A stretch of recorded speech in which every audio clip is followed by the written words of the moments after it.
किसान साथियों, आज हम जानेंगे जब हमारी गेहूं की फसल 20 से 25 दिन की हो जाती है तो 20-25 दिन पे गेहूं की फसल में हमें कौन सी खादों का इस्तेमाल करना है, कैसे हमें गेहूं की देखभाल करनी चाहिए, कैसे हम गेहूं में अच्छे कल्ले ले सकते हैं, अच्छा जड़ विकास ले सकते हैं, हरियाली हमारे पौधे में आ सकती है, अच्छा उत्पादन हमें बाद में मिल सकता है। तो ये जो 20-25 दिन या 30 दिन का समय होता है, ये गेहूं की फसल के लिए काफ़ी महत्वपूर्ण टाइम होता है, काफ़ी नाजुक समय भी आप बोल सकते हैं। थोड़ा सा भी अगर आपने गलती कर दिया तो उसका खामियाजा आपकी फसलों को भुगतना पड़ता है, उत्पादन में कमी आ जाती है। तो क्या करना है और क्या नहीं करना है ये भी मैं आपको बताऊंगा।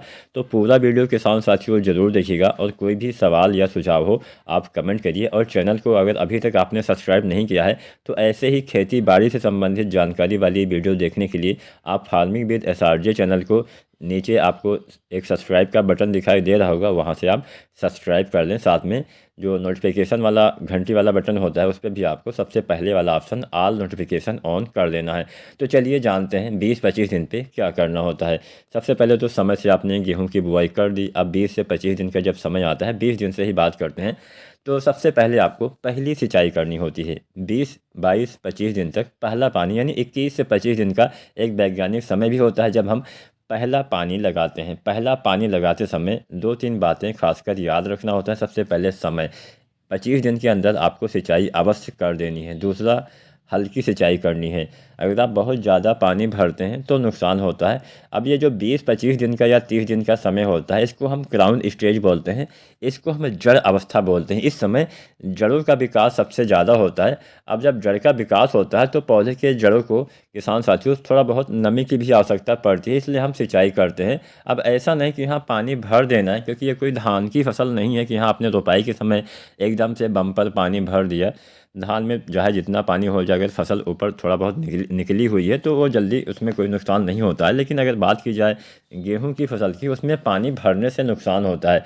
सबसे ज़्यादा नुकसान जड़ों को पहुंचता है। जड़ों को नुकसान होने से पत्तियां पीली हो जाती हैं। पत्तियां पीली होती हैं, पौधे का विकास रुक जाता है, कल्ले का फुटाव रुक जाता है, पौधे में बढ़वास नहीं होती है, हरियाली नहीं होती है, पौधे एकदम तनाव में चले जाते हैं, एकदम अपनी ग्रोथ को रोक देते हैं।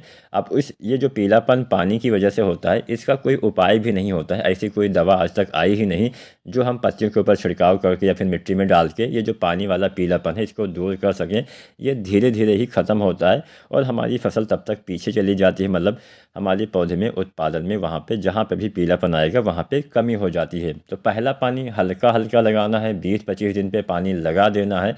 और जो भारी मिट्टियाँ होती हैं वहाँ पे आप 25 दिन के बाद भी सिंचाई कर सकते हैं, 26, 27, 28 दिन तक, लेकिन पहला पानी समय पे ही लगाइएगा। अब यहाँ पे किसान साथियों, पहले पानी की तो हमने बात कर ली। अब पहले सिंचाई के बाद हम कुछ खादों का इस्तेमाल भी करते हैं, उसके बारे में हम चर्चा कर लेते हैं। तो ये जो खादें हैं ये हम 25-30 दिन तक, मान लीजिए आपने 20-22 दिन पे सिंचाई कर दिया, तो 2-4-5 दिन के बाद आपके खेत में खाद डालने लायक जो आपकी जो मिट्टी होती है उसमें जब चलने योग्य आपका खेत हो जाता है, तब हम खादों का इस्तेमाल करते हैं। पहले खाद नहीं डालनी, क्योंकि कई बार लिंचिंग हो जाती है जिससे खादें नीचे चली जाती हैं, जिससे हमारे पौधे को ज़्यादा उसका लाभ नहीं मिल पाता है। तो हमेशा सिंचाई के बाद ही खादों का प्रयोग करिएगा। यूरिया की बात करते हैं, पहले पानी पे हमें कितना यूरिया देना होता है। तो 1 बैग यूरिया डालिए, मतलब 40-45 किलो पहले पानी पे आपको। यहाँ पे जो हम खाद की मात्रा बताएंगे वो 1 एकड़ खेत की बताएंगे।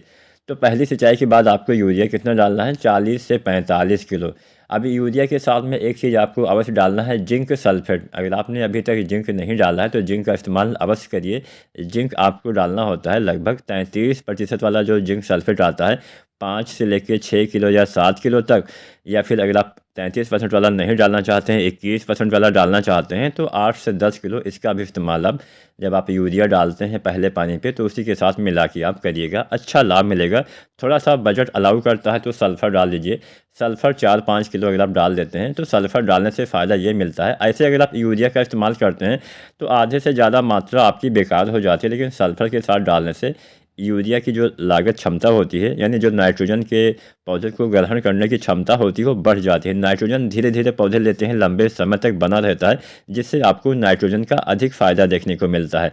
साथ में सल्फ़र से भी हरियाली आती है, सल्फ़र से नई पत्तियों में पीलापन आ जाता है। तो सल्फ़र आपको 4-5 किलो 90% वाला डालना है यूरिया और जिंक के साथ में। उम्मीद करते हैं वीडियो पसंद आई होगी, तो लाइक शेयर करें, चैनल सब्सक्राइब